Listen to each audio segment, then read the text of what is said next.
I think this might be wrong. Oh, oops. No, yes, this is wrong. Hey guys, my name is Bubish and I would like you to introduce my new PICO-8 game called Ectosprite.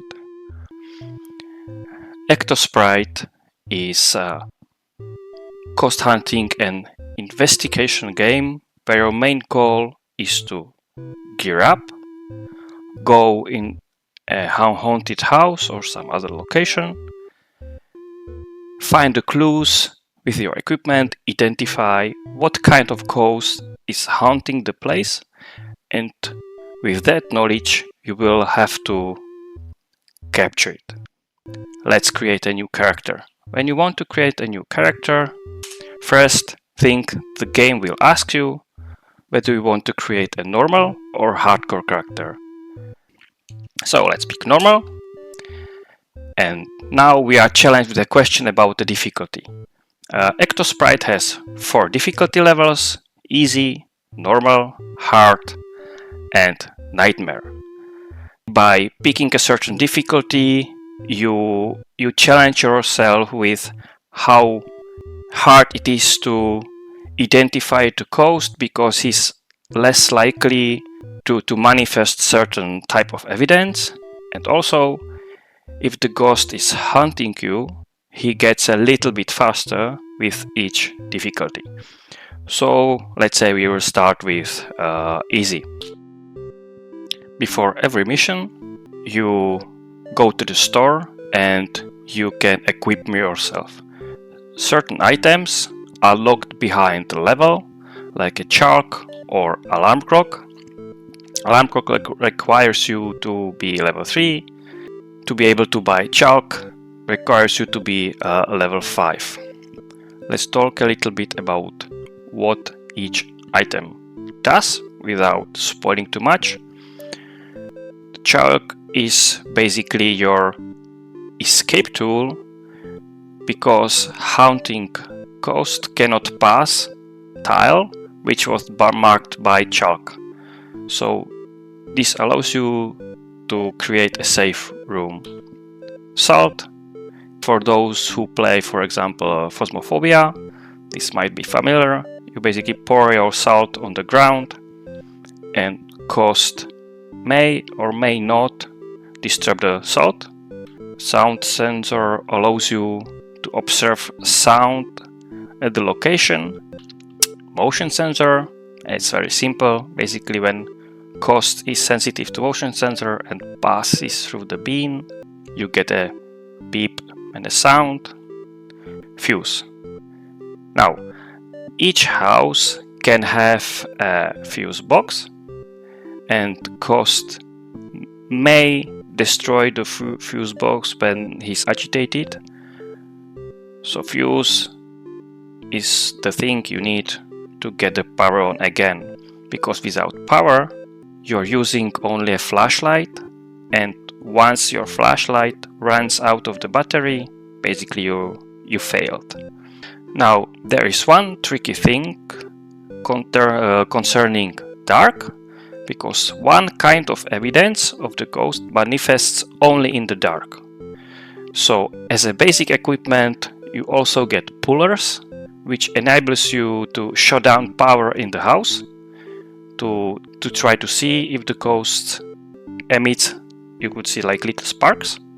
Alarm clock, this is basically your agitation and also evidence discovery tool, because once you place alarm clock somewhere, the ghost will get agitated, he will go to the clock and will want to destroy it.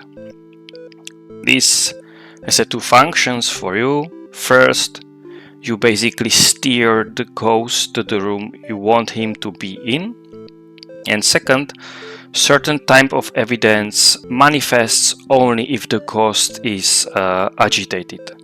The last item is the cursed teddy. This is your trap. So I think for our first mission we'll pick 5 salt.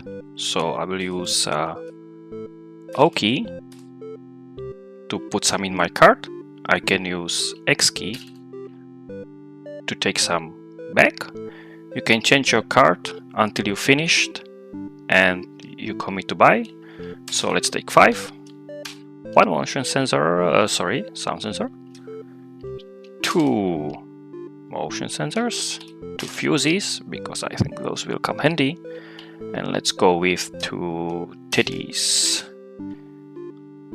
With in shopping menu, with same map menu, you can use left and right keys to switch between finishing and or committing to buy and going back to pick some more. So let's hit buy. Now you get to pick a mission. The game is released with 5 missions. Each mission is larger than the previous one, and the Crowmanner unlocks at level 3, Block A unlocks, which is an old prison, unlocks at level 4, and Pine Motel, the last map, unlocks at level 5. So let's start with Old Garage, just for the fun of it. Now, oh, nice.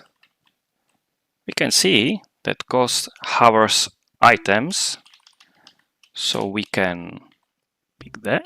Okay, hovers items. This means that he does not.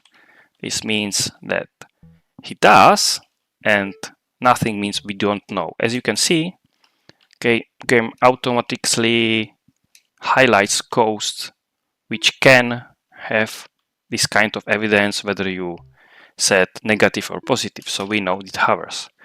Now you see we have a thermometer and left light screen, and this basically helps you to find the ghost. This is a very small tutorial map, but you see that when you go here, the temperature is normal. When I go here, I know he's here. As you can see, some smoke is going through my mouth, so this is basically 0. So we know he's here. Now these are the breakers, the fuse box. So I think I will put some salt here. I think I will put a motion sensor here. Now this like, ooh, that was our first cue that he basically knows we are here and that we are making him uncomfortable. So let's put a microphone. Now we are in a very tricky situation because we need to get more from the ghost. We need to get some activity from him. And the best way to do that is to make him agitated. Now, how to make a ghost agitated? Basically, the game is derived by the rule observing is silent, acting is basically making sound. Now you see the ghost has triggered our motion sensor, and also we see our microphone is triggered. Now this is the trick, because that is from our motion sensor, so we cannot count that as a ghost sound. So now we basically do the stuff as Peter Venkman. We make him angry. And how we make him angry? We make a more sound. So I will put a little bit salt here, and I will walk. The walking, everything produces sound. Now we got our second cue that he's getting really angry. So soon I think he will get agitated, and we'll see what happens. Let's walk a little bit. I think he's walking like here, down, up. Come on. Come on. Ah, where you are. I think because motion sensor is not triggered is here. Where did you go? I think we can do this. Okay, he got agitated. So we see he breaks items when he's agitated. And he broke our motion sensor. That's unlucky. Now when God gets agitated, he usually does one of two things. Either he destroys fuse box, or he picks and destroys some of our equipment. Now we know, that's a ghost sound, you see. The yellow means it went, or sorry, the orange means No, that was motion. That was the first one. Means it went through some obstacle. The red one, the red number means it was straight line. So we know he breaks items. That we know. We can see, we can try to see whether he emits costly wisps, but this manifests only in the dark. So let's turn off the fuse box, destroy, and we can try to find him and see. He's here somewhere. Okay. Does not seem to be the word. Okay, that's our cue. He's getting angry again. Okay. But he definitely makes sound. He's close here. Okay. We have only one ghost left. So let's put back and books. Now you see I drained some of the battery from the flashlight. You have to be careful because you have no tools, no way to recharge your battery, and if your battery is gone, you're gone. So let's try our ghost. If you have only one ghost left, the curse teddy will automatically pick that one. If you have two or more ghosts left in your notebook, the game will ask you which one you want to pick. Now you have to be close a little bit. Yeah, that's the right one. That's the right one. Okay. Cool. We've captured the ghost, and it was actually our first ghost of that type, so we get extra 10 bucks. Now we turn to the shop, and you see we get a little nudge for each new ghost. So you can capture 10 ghosts, and once you capture 10 ghosts, that will get you a special ooze badge. So, okay guys, this is the Ectosprite. The link for the itch.io page is in the description of the video. You can play the demo in the browser. The demo is limited for level 2 and only first 2 maps.